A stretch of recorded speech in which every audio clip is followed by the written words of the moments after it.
안녕하세요. 피부건강법 송현희 원장입니다. 우리가 보통 피부 질환을 크게 분류하자면 첫째는 바이러스의 감염, 혹은 곰팡이균의 감염, 혹은 어떤 특정 항원에 대한 알레르기 반응으로 인한 외부적인 요인에 의한 피부 질환이 있고요.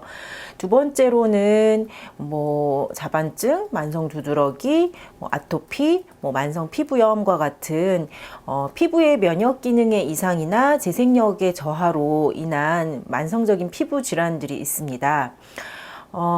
첫 번째 경우에 같은 경우에는 바이러스제라든지 항진균제라든지 아니면 특정한 항원을 제거하는 그런 환경적인 요인을 개선하는 방법으로 충분히 치료가 가능하겠죠.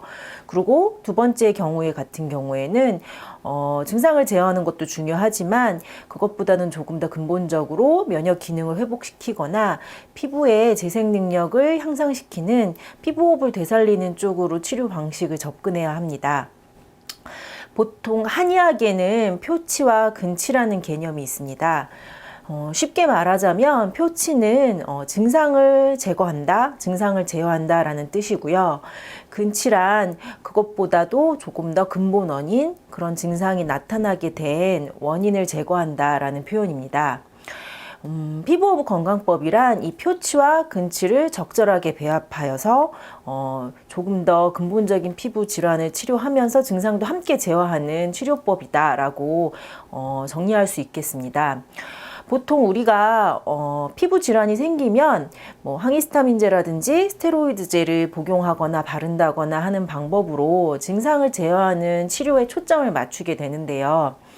물론 증상을 제어하는 것이 중요하죠. 하지만 보통은 그런 만성적인 피부 질환의 경우에는 증상을 제어한 후에 이제 점차 항히스타민제나 스테로이드제가 작용을 하지 않거나 아니면 작용 시간이 점점점 짧아지거나 복용량이 늘어나거나 하면서 점차 이제 그것만으로 증상이 제어가 안 되는 혹은 제어가 됐다가도 약을 복용을 중단하면 바로 재발하는 경우가 종종 있습니다. 이것이 바로 이제 표치, 증상을 제어하는 데만 초점을 두고 근치, 근본적인 원인이나 이런 것들이 발생했는지를 체크하지 못했기 때문에 발생하는 일입니다. 만약 처음부터 정확한 진단을 한 후에 이제 표치와 근치를 함께 병행을 하였다면, 즉 증상도 제어하고 그 다음에 그것이 발생한 원인이나 이제 피부 호흡을 되살리는 쪽의 치료를 같이 병행을 하였다면 이제 재발 없이 조금 더 이제 빠른 치료가 올 수 있게 될 것입니다. 보통 이제 자반증이나 만성 두드러기에서 표치와 근치를 나누자면 이제 표치란 증상 제어, 붉은 반점을 없애고 이제 가려움을 없애고 혹은 피부에 올록볼록 튀어나온 이제 증상들, 두드러기 증상을 없애는 것들이 여기에 해당하고요.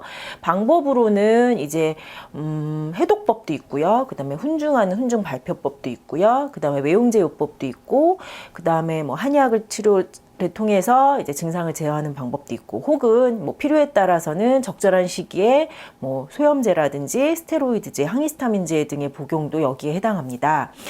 그리고 근치는 만성적인 피부 질환이 발생한 원인의 대부분은 이제 면역 기능의 이상이고 피부의 재생력이 회복되지 못하였기 때문에 발생하는 것이기 때문에 거기에 초점을 맞춰서 이제 체질을 진단하고 생활요법을 검진을 하고 그다음에 그것에 맞춰서 이제 면역 기능을 회복할 수 있도록 한약 치료를 하시고, 그 다음에 그 후에 이제 재발이 되지 않도록 생활을 검진하고 가르쳐 드리고 교육하고 이런 과정이 여기에 해당합니다.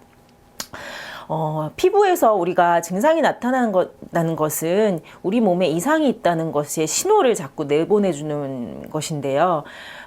신호를 보내고 있는데 그 신호등을 딱 꺼버린다면 의미가 없겠죠. 왜 이런 신호를 보내는지를 체크를 해서 꼭 교정을 해주어야겠죠.